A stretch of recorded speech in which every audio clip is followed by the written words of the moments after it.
The chamber was bigger than any building Way had ever seen on Earth. It stretched up so high that clouds formed near the ceiling. Thousands of aliens filled the seats that spiraled around the central platform where she stood alone. Some of the aliens looked almost human. Others were just lights floating in containment fields. A few were so strange that's mind hurt trying to understand their shape. She had been standing there for 6 hours while they argued about whether humanity should be allowed to exist. The archivists spoke without mouths. Their words appeared directly in everyone's mind, cold and emotionless as math. They were the oldest beings in the galaxy, a collective consciousness made of silicon and light that had been watching civilizations rise and fall for 40,000 years. When they spoke, everyone listened. The evidence is complete, the archivist said. Humanity displays three critical characteristics. First, aggressive adaptability. They change faster than any species we have recorded. Second, pack bonding beyond genetic limits. They form emotional attachments to anything, even to their machines and pets. Third, illogical persistence. They continue fighting long past the point where logic demands surrender. A murmur ran through the chamber, knew what was coming. She had read the files they sent to Earth 3 months ago. These three traits have appeared together 17 times in galactic history, the archivists continued. All 17 species followed the same pattern. First, rapid expansion. Second, increasing aggression. Third, genocidal conquest. Fourth, self-destruction. The pattern is mathematically certain. Humanity is currently in stage 1. We must act before they reach stage 3. A hologram appeared above his head. It showed worlds burning. Cities turned to glass. Billions dying.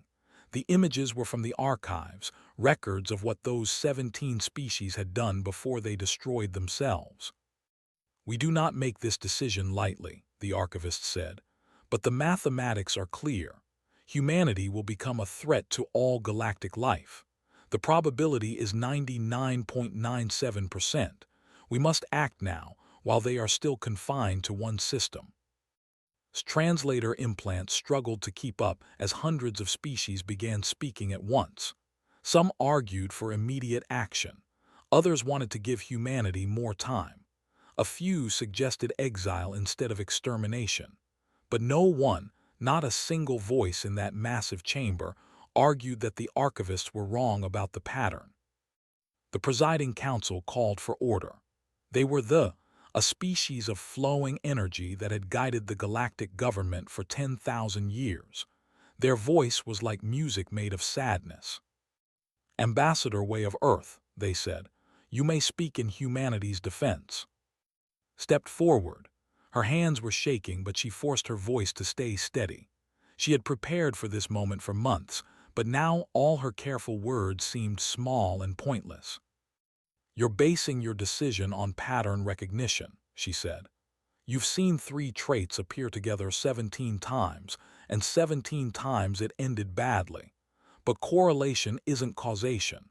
Just because something happened before doesn't mean it will happen again.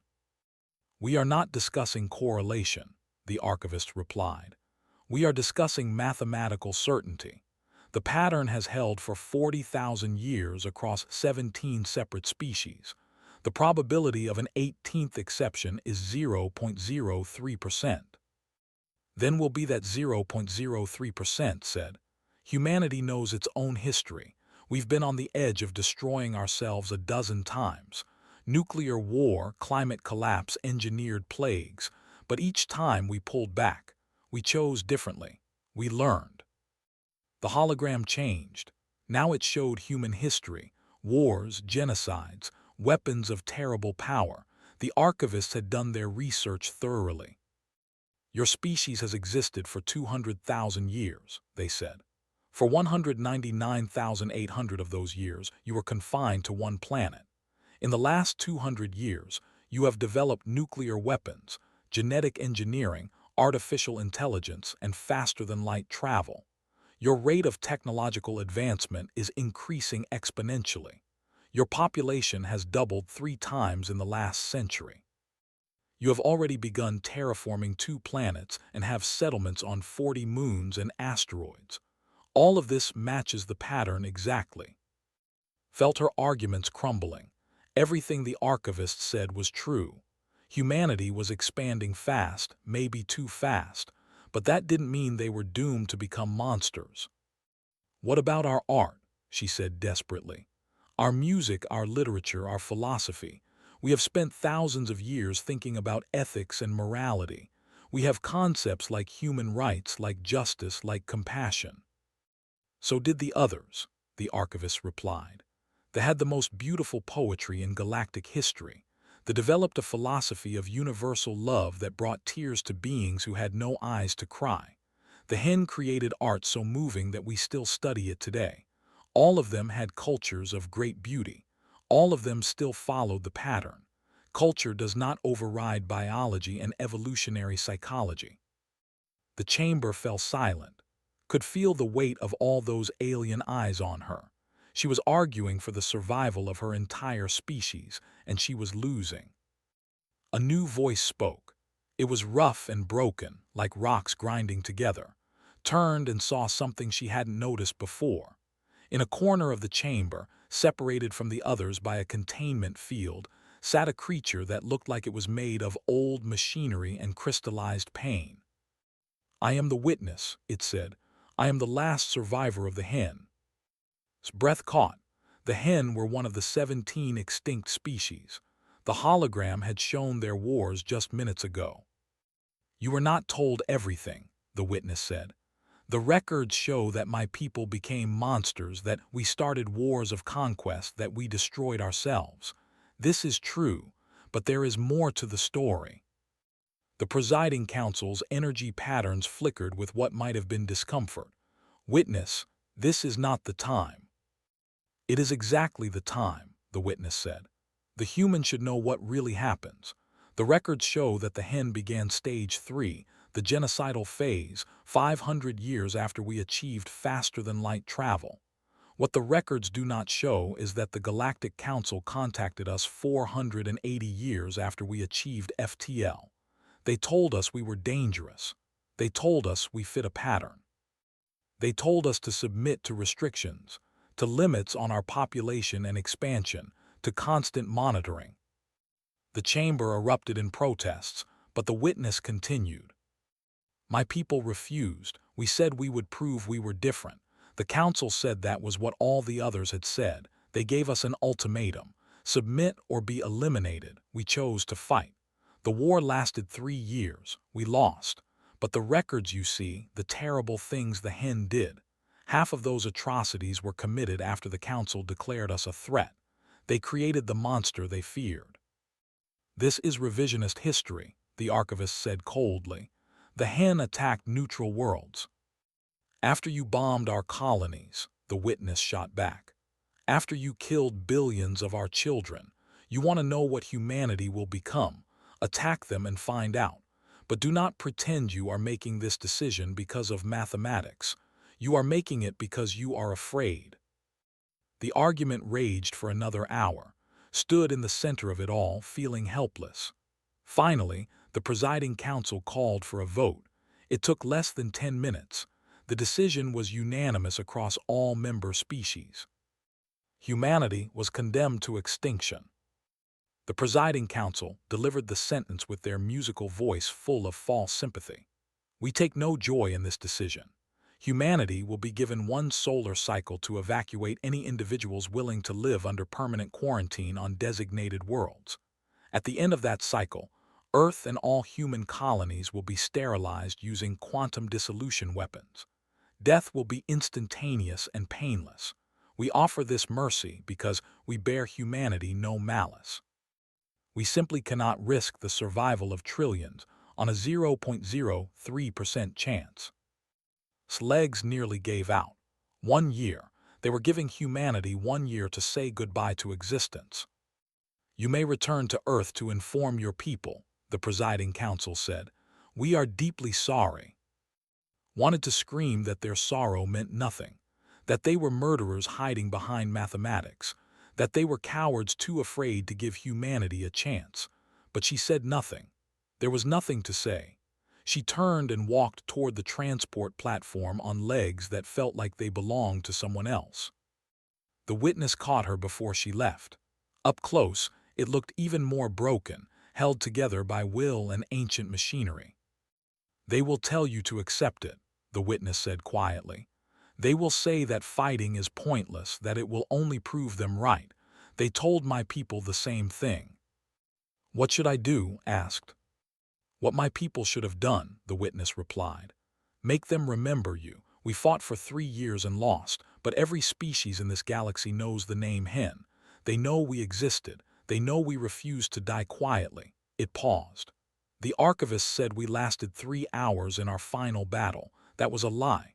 We lasted 3 days. 3 days against the full might of the galaxy. Make them lie about you too." Returned to Earth and delivered the news to the United Nations. The chamber erupted in shouting, in tears, in disbelief. Some delegates called for submission. Others called for war. Most just sat in stunned silence. The Secretary General called for order and then looked at, "What do you recommend, Ambassador?" Thought about the witness, alone in its corner, the last of its kind. She thought about the 17 extinct species and all their lost art and music and dreams. She thought about every human who had ever lived, everyone she had ever loved, and everyone who would never get a chance to be born. "I recommend," she said slowly, "that we make them remember us." The vote was taken 12 hours later. Every nation on Earth, every colony in the solar system, every ship in the void. The question was simple: accept extinction or fight. The response was unanimous. Humanity chose to fight. The Council gave humanity 1 year as promised. They expected panic, chaos, maybe some desperate last attempts at diplomacy. Instead, Earth went quiet. The human ambassador stopped sending messages. The colonies stopped requesting trade. The news feeds that had always chattered with human noise fell silent. The galaxy assumed humanity was accepting its fate. They were wrong. Every factory on Earth retooled overnight. Car plants started building missiles. Toy manufacturers made drone components. Even the fashion industry switched to producing lightweight armor. Humanity had spent 100 years building a consumer economy. Now they had 12 months to build a war machine. The scientists worked fastest. Every university, every research lab, every basement inventor turned their mind to one problem. How do you fight enemies with millions of years of technological advantage? The answer they came up with was simple and terrible: you don't fight fair. Nuclear weapons came first. Earth had banned them decades ago, dismantled the warheads, sworn never again. Now they built them by the thousands, not the careful, precise weapons of the old Cold War. These were dirty bombs, cobalt-salted nightmares designed to poison worlds for centuries. If humanity was dying, they would make their death expensive. The asteroid miners stopped mining minerals and started mining rocks. Every asteroid big enough to cause damage was fitted with cheap engines and cheaper guidance systems. Some had nuclear warheads. Some had nothing but mass and velocity. It didn't matter. They were all weapons now. The biologists worked on things that made sick when she read the reports. Diseases designed to target specific alien physiologies. Self-replicating nanomachines that could eat through hull metal. Genetic weapons that could sterilize entire species. Things that violated every treaty humanity had ever signed. But those treaties were with people who wanted to kill them, so humanity stopped caring about rules. Mars became a fortress. The colonies on Europa and Titan were evacuated, their populations pulled back to the inner system. Humanity was abandoning the edges of their territory, pulling everything back to defend Earth.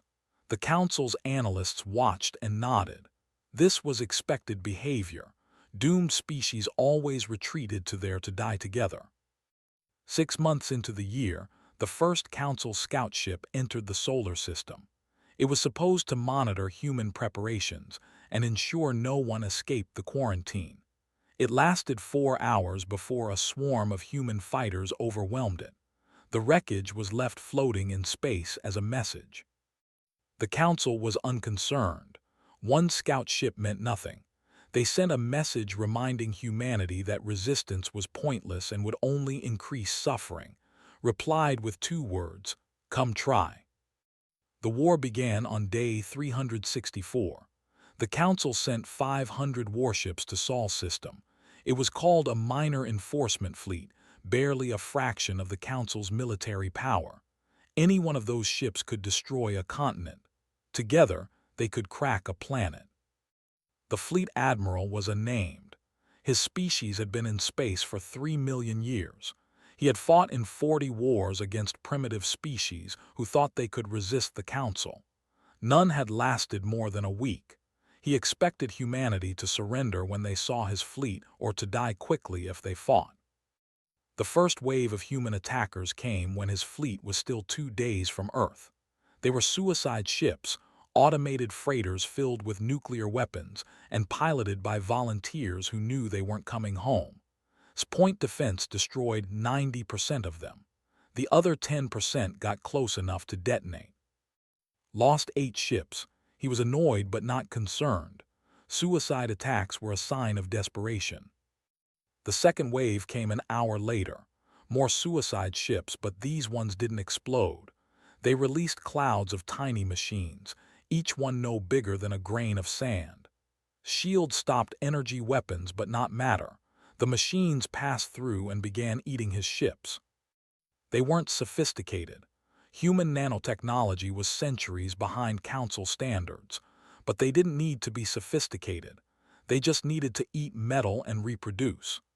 Engineers worked frantically to develop countermeasures while his ship started dissolving around him. He lost 50 more ships before they figured out how to stop the nanomachines. He was now actually concerned. These humans were more clever than expected. The third wave came from behind. Asteroids accelerated to a fraction of light speed, guided by nothing more complex than chemical rockets and human determination. Sensors picked them up too late. 3 asteroids hit his fleet. 2 missed. One hit a dreadnought dead center and split it in half. Ordered his fleet to spread out and advance more cautiously. The humans were making him pay for every mile of space. This was taking longer than expected. They reached Mars 2 days behind schedule, had lost 130 ships. Humanity had billions of people. They could afford to throw away lives and resources on pointless gestures, could afford to lose ships. The Council had millions more. The math still favored him overwhelmingly. Mars didn't fight. The planet was dark, its cities abandoned, its orbital stations empty.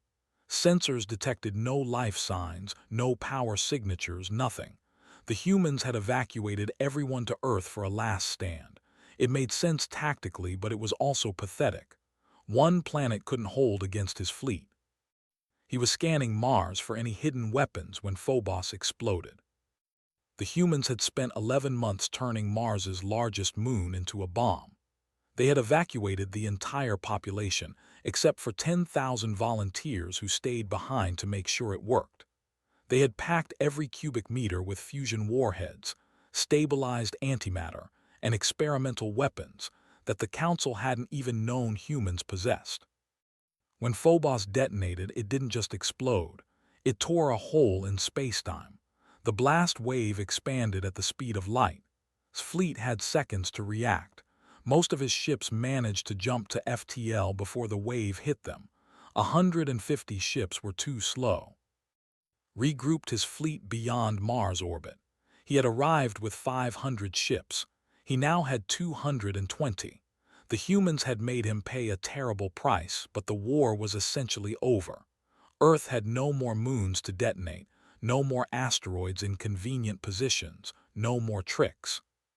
He sent a message to Earth offering one final chance to surrender, replied from a bunker deep under the Swiss mountains. Her response was broadcast on every frequency, sent to every ship, heard by half the galaxy. "You came here to kill us because you're afraid of what we might become," she said. "You're right to be afraid. You've spent 1 year teaching us to hate you. You've given us 1 year to prepare for war, and you've made one critical mistake.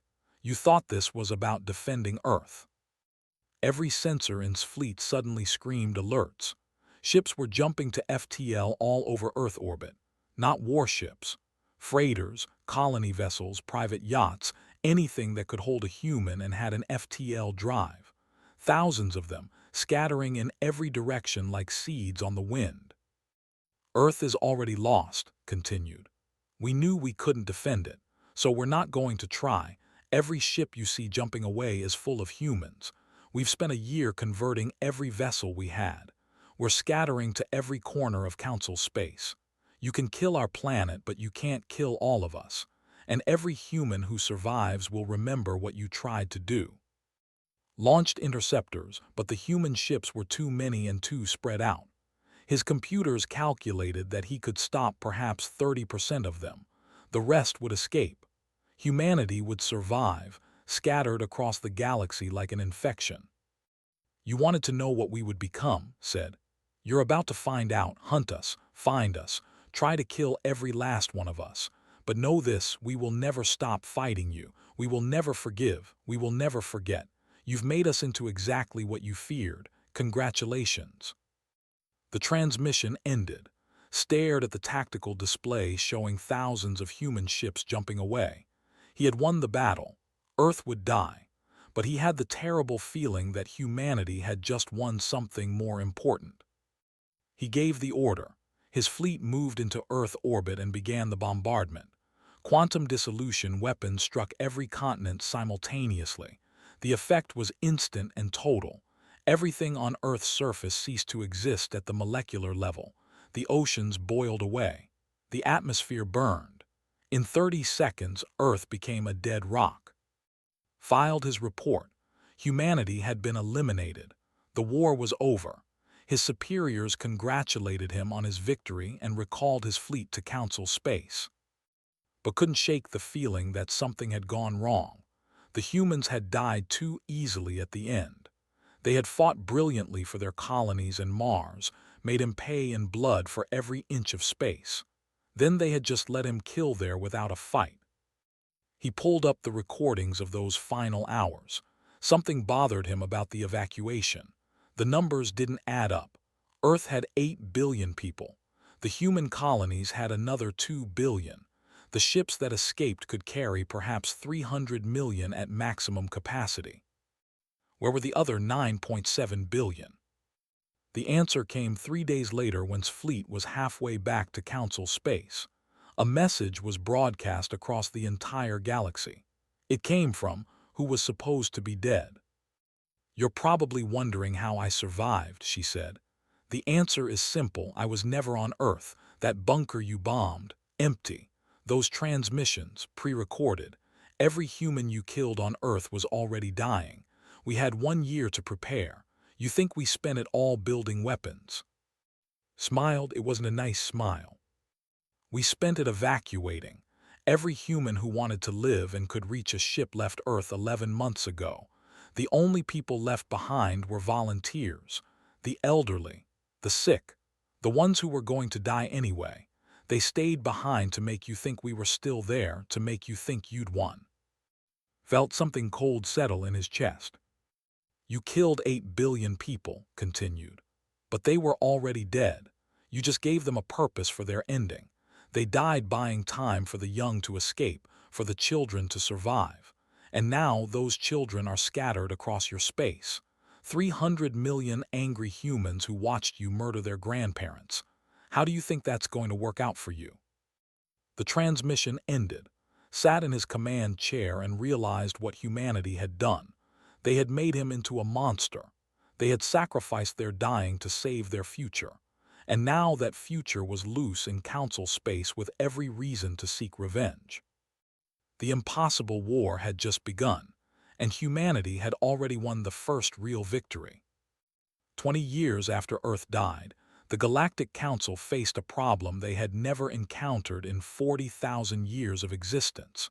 They were losing control. It started small.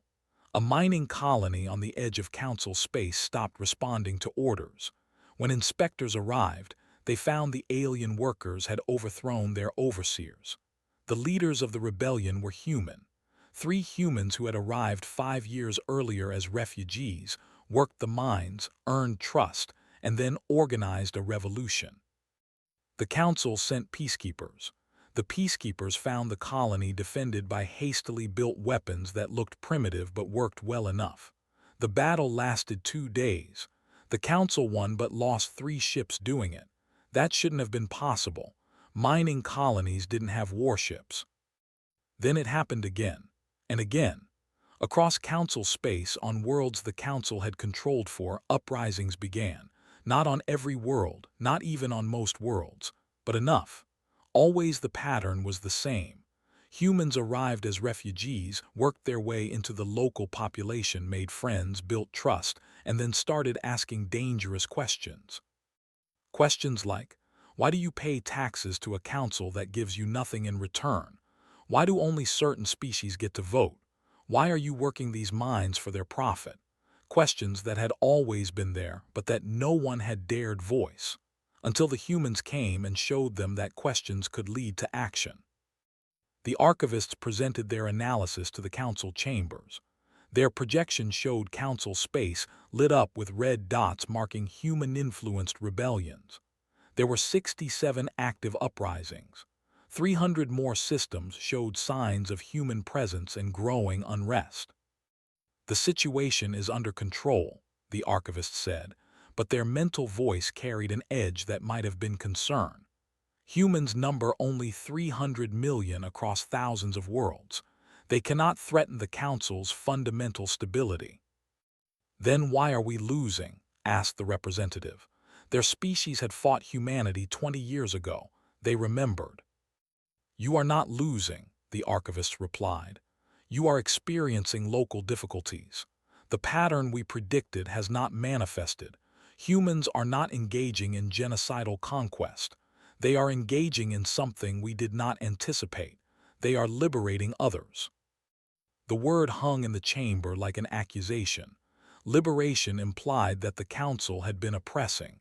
The Council did not oppress. The Council maintained order. There was a difference, except somehow the humans were making people forget that difference. We should have killed them all when we had the chance, the representative said bitterly. We were too merciful. You killed there, someone pointed out. How much less merciful could you have been? Before the argument could escalate, a new transmission arrived. It was broadcast on every council frequency, impossible to block or ignore. His face appeared on screens across the galaxy. She looked older now, her hair gray, lines around her eyes, but her voice was still strong. Hello again, she said. It's been 20 years since you tried to erase us from existence. I thought I'd give you an update on how well that worked out. 300 million humans survived your genocide. We've spent 20 years scattered across your space, living among the people you claim to protect, and we've learned some interesting things. Behind her, the screen showed files, documents, records from council archives that were supposed to be sealed. The archivists told you that 17 species before us matched our psychological profile and all became genocidal threats. That was a lie. Well, partially a lie. 17 species did match our profile, but the genocidal part, that happened after you declared them threats and tried to eliminate them. You created the monsters you feared, then used those monsters to justify creating more. The council chamber erupted in protests, but wasn't done. We found records of 233 other species across 40,000 years that you declared too dangerous to exist. Not all of them had our psychological profile. Some were just too independent. Some asked too many questions. Some refused to accept council authority. You eliminated them all and called it preventive peacekeeping. The documents scrolled across the screen. Names of extinct species, dates of elimination, reasons given. The evidence was undeniable because it came from the council's own archives. You're not peacekeepers, said quietly. You're the biggest mass murderers in galactic history, and we're going to make sure everyone knows it. The transmission ended. Within hours, it had spread to every corner of Council space. Humans had hidden copies everywhere, set to auto-transmit if blocked. The information couldn't be contained. The galaxy fractured. Species that had trusted the Council for suddenly questioned everything. Worlds that had been loyal for 10,000 years began asking for independence. The careful order that the archivists had maintained began cracking. The Council tried to restore control through force. They sent fleets to rebellious worlds. Sometimes it worked. Sometimes they arrived to find the rebels had human advisors who taught them how to fight dirty. Mines in orbit, guerrilla tactics, weapons that violated every civilized rule of warfare but worked terrifyingly well. Though the energy beings who had guided the Council for 10,000 years called an emergency session, every species sent their highest representatives. The chamber filled with thousands of delegates, just like it had 20 years ago when they condemned humanity. But this time was there in person. She walked across the central platform without an invitation, without permission, surrounded by 40 representatives from 40 species that had allied with humanity. The Council guards moved to stop her, but they waved them back. "You have no right to be here," the presiding council said. Their musical voice was cold now, empty of the false sympathy they had shown 20 years ago. "I have every right," replied. "My people paid for it with Earth. You owe us at least a hearing." "You are terrorists, insurgents, everything we feared you would become." "No," said, "you feared we would become conquerors, genocidal monsters like the species you created by attacking them. But look at what we've actually done. Look at those uprisings you're so worried about. What are humans fighting for?" She gestured to the representatives behind her. They were from species the Council had oppressed for. Mining worlds worked to exhaustion, agricultural worlds taxed into poverty, technical worlds whose innovations were claimed by the Council. All of them had been liberated with human help. "We're not conquering," continued. "We're freeing. Every world we've touched, we've helped overthrow tyrants, shared technology, and then left them to govern themselves. That's not the behavior of genocidal conquerors. That's the behavior of people who remember what it's like to face extinction and refuse to let it happen to others." "You are destabilizing 40,000 years of peace," the archivist said. "You call it peace," shot back. "The people you've been oppressing call it something else. You maintained order by crushing anyone who questioned you. You call that peace. We call it tyranny." The witness entered the chamber. It still looked like broken machinery held together by ancient will. It moved slowly to stand beside. "I told her to make you remember her," it said to the Council. 20 years ago, when you condemned her species. I told her the story you did not want told, that every species you declared too dangerous became dangerous only after you attacked them. I am the last hen because my people refused to surrender. I wanted to die decades ago, but I stayed alive to see if humanity would prove me right. The witness turned its attention to. "You did something my people could not," it said. "You survived our fate without becoming what we became. The hen fought and killed and destroyed because we were desperate and afraid. But humanity fought and freed and built. You were given every reason to become monsters, and you chose not to. How?" Was quiet for a long moment. Then she said, "Because we remembered. Every human alive today lost someone on Earth. Parents, children, friends, lovers. We all carry that grief. And we had a choice. We could let that grief turn us into killers, or we could let it remind us why life matters. We chose to remember that the people who killed Earth were wrong, and we refused to become them." She turned back to the Council. "That's the difference between us and those 17 species you keep citing. They broke. They became what you feared because you gave them no choice. But humanity, we had 300 million survivors. We held meetings. We voted. We decided together what we would become. And we decided that even if we couldn't save Earth, we could save others. That's not instinct or biology. That's choice." They floated in silence, their energy patterns flickering. Finally, they spoke.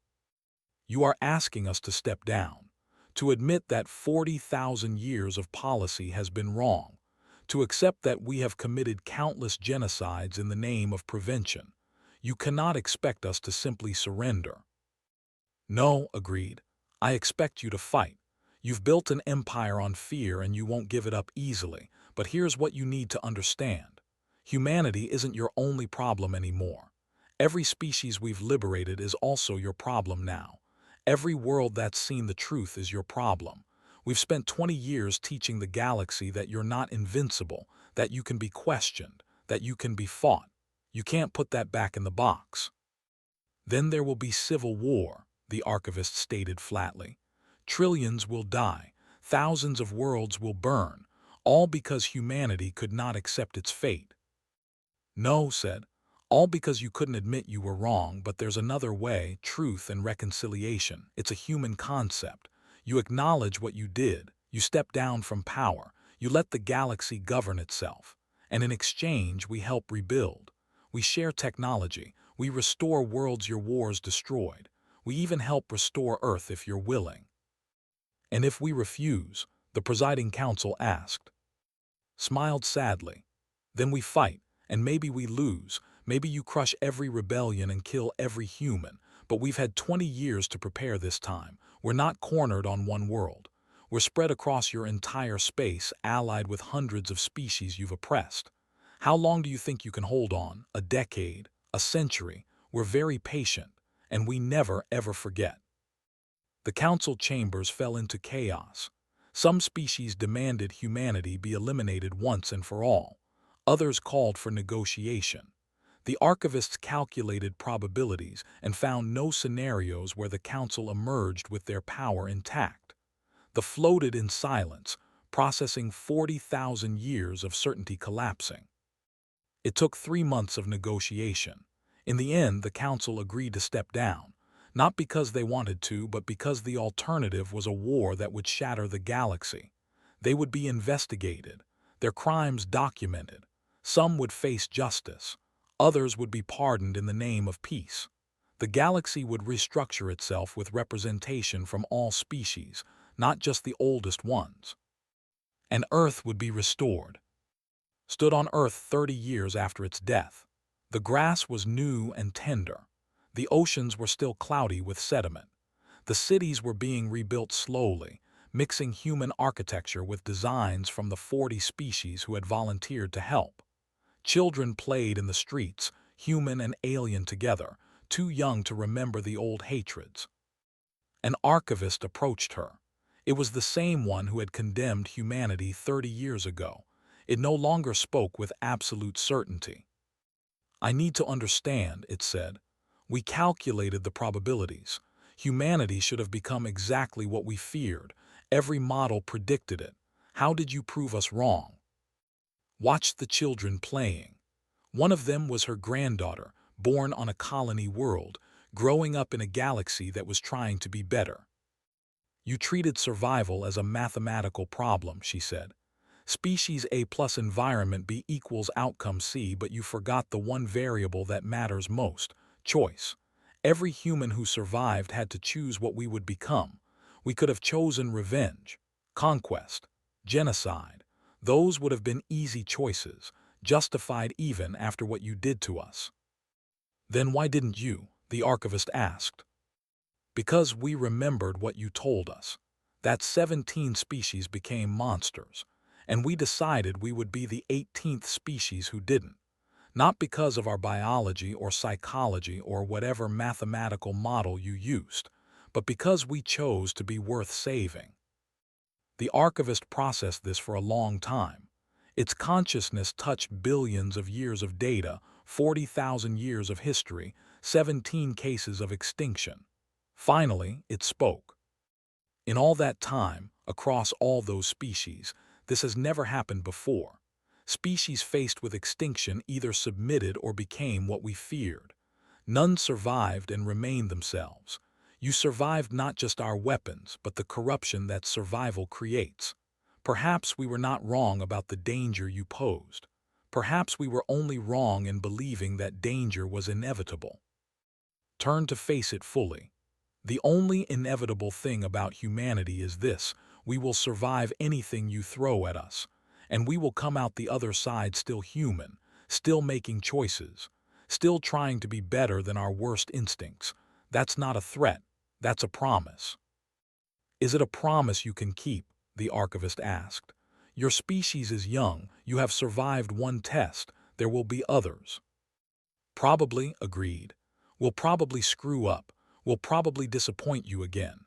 Maybe in 1,000 years we'll prove you right and become monsters after all. But that's future humanity's problem. Today we prove that survival doesn't require becoming what you fight against. That's enough. She looked back at her granddaughter, laughing with her alien friends under Earth's restored sun. That's enough, she repeated quietly. The archivist left her standing there. It had calculations to revise, models to rebuild, 40,000 years of certainty to question. Humanity had survived the impossible, not the Council's weapons, not even their own grief and rage. They had survived the temptation to become monsters. That was the truly impossible thing. And if humanity could do it, what did that mean for all the archivist's careful mathematics? What did that mean for inevitability? It would spend the next 1,000 years trying to understand. Humanity, meanwhile, would spend those years living, making mistakes, learning, growing, always choosing what they would become. That was the difference. That was everything.